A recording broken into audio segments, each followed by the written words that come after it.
I opened with the atmosphere I thought was awesome. It's what the atmosphere is supposed to be in the SEC and college football. We had student section full, crowd made an impact on the game, had them jump off sides early, and I can't thank our fan base enough for coming out and supporting these guys. Obviously got off to a fast start, which I think is important in those kind of games. Every game's different. This game was kind of different, Thought the kids played real hard.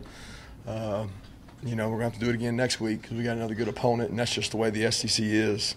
But we'll open it up for questions there. Kirby, that first pass, kind of like a flea flicker back, and y'all say something breaking down the scout report, it might catch them deep early. It seemed like it set a tone for the whole night. Yeah, it helped. I mean, it's a momentum play. It doesn't win everything for you, but it certainly slows them down, makes them a little less aggressive on the run.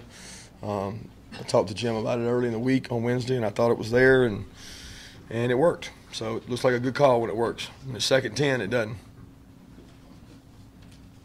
Your impressions tonight of Jake Fromm? I'll reserve judgment until I watch the tape. I certainly think I didn't realize he started 9 for 9 amongst all the action, with all the stuff going on. I think that's pretty impressive anytime you do that. He's very accurate as a passer. I thought he made good decisions as far as what plays he put us in. And I honestly think that he read the coverages well. He looked at the right things, and he had a good feel for the game plan. So I thought, Jim did a good job mixing it up with him and letting him be aggressive. Defensively, off the top of your head, just how a complete effort does it look to be just from your standpoint on the sideline?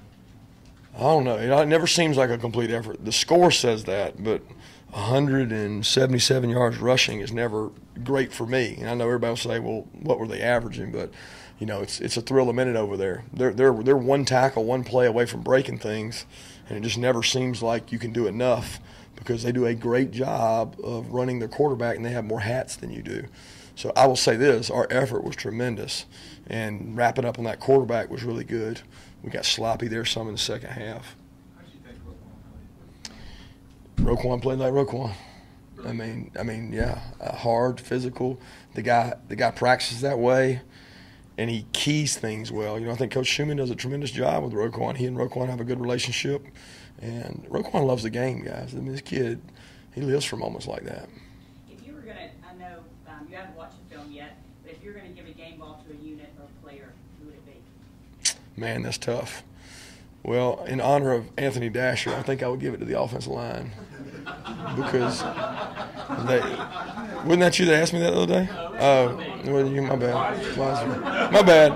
I'll take that back. Let me retract this statement. In honor of Mark Weiser, I would give it to them. Not that we played a perfect game. Not that we play. I mean, we got a lot of improvement to do, but that is the off-criticized group.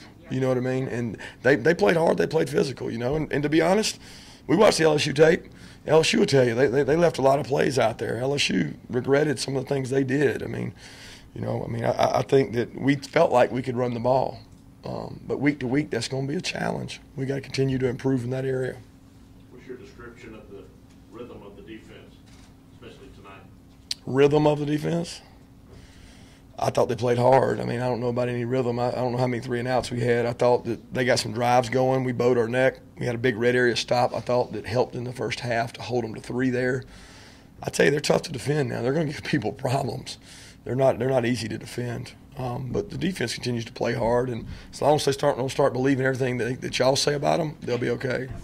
What do you know about Solomon? You said about the offense the other day. You talked about wanting more interceptions. How about for those guys to answer that call tonight?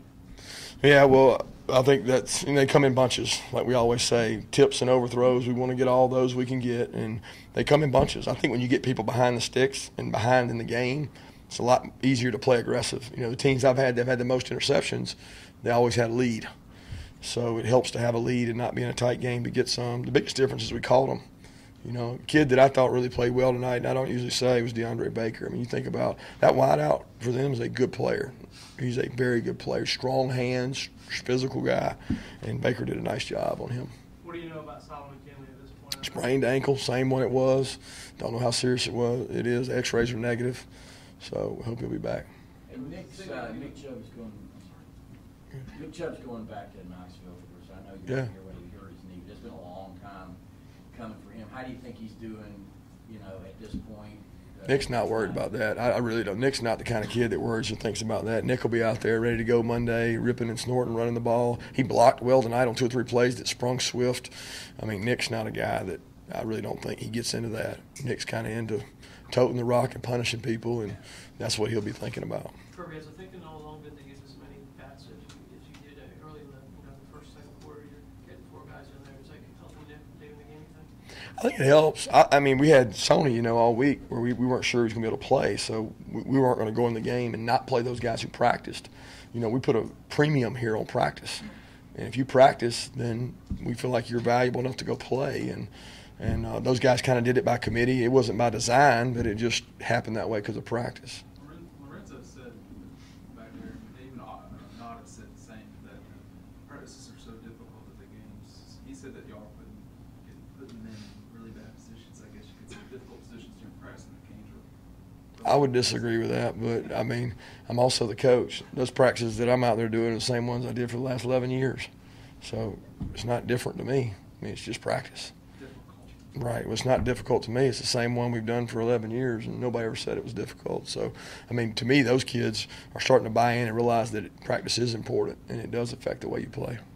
Kirby team averaged about 47 points a game. Defensive players in there seem to be really taking pride to hold without a touchdown. That was pretty big. The twos, yeah, I thought, I mean, we always got to debate. Are you playing for stats? Some teams, and I watch them every Saturday, leave their guys starters in up 30 and 40. That's really not what we're about. We're trying to develop a team. We have young players who can play good. We have young players who are going to play next year. So had they scored there, would I've had a bad taste in my mouth? Yeah. But I'm proud of those guys for bowing their neck and going there and making some plays. I'm really proud for Monty Rice, who lost a family member this week, and he goes out there and makes a big stop to end the game. Jake, his last touchdown to Nada, he had a guy bearing down on him, and he held in and made the throw. Is that the kind of play he could have made 4 weeks ago, or does that show his development? I think he could have. I mean, I'd like to credit on development, but I don't think Jake Fromm's worried about somebody barreling down on him. He's a tough kid, physical kid. I think he can make those plays. He's going to have to in this league because that's what this league's about. They're going to have people. They got pass rushers in this league.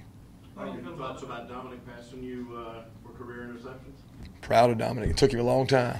How do you feel about the balance? How do you feel about the balance tonight? I mean, you're not going to get any more balance than you were. What was it? 2-0. 2-0-1. Yeah, you could get a little more balance. They did a good job mixing it up. I thought they had them off balance. Seeing Todd after the game, it was probably tough on him because it was hit or miss. We hit some calls against right calls for him, and it was tough. So we mixed it up good, and I think when the quarterback's throwing the ball and completing passes, I think that makes it easier. But look, guys, I know every one of y'all wants to write how great this was and how good it was. We still got drop balls. We still got missed blocks. We still got missed tackles. We still got a lot of room for improvement, and we got a team that's got to go on the road this week just like Mississippi State had to this week after a big win. How much of the offensive success tonight do you put on the game called by Jim or the fact that Jake is now 4 games in? Well, I don't give credit to anybody. It's a team effort. I mean, you can say it's Jim, you could say it's Jake, you could say it's O-line, receivers. I mean, it's a total team effort. I thought the game plan was very clear, very concise, understood what we wanted to do. But what makes a game plan work is the people out there doing it. The first couple runs where we got 4 and 5 yards, we were like, hey, this is what we thought we could do. Let's go do it. Let's stay aggressive. And I thought Jim did a good job calling the game. Could Easton have played tonight if you needed him? He could not have played tonight. He wasn't technically cleared. Coach, in regards to Nick Chubb and that wild formation and the touchdown run that he had, I mean, what kind of led to that hole being open there? And I mean, how does that sort of play kind of set a deep itself? Yeah, I think that play, if everybody goes back and watches it, I keep telling y'all, nobody gives the guys credit. Number 2, Jason Stanley takes a guy and ear holes him and knocks him 5 yards the other way. And nobody gives Jason Stanley credit. But Jason Stanley had a big-time block on that play. Isaiah Wynn did, and it was just like we practiced. It was creased. And that was a design play by Jim, who said he thought it would work, and he had a good play call there. It was really aggressive, and it's a good call, good design, and good execution. When you get all 3 of those, you got a chance. Coach, the players said that you sort of mentioned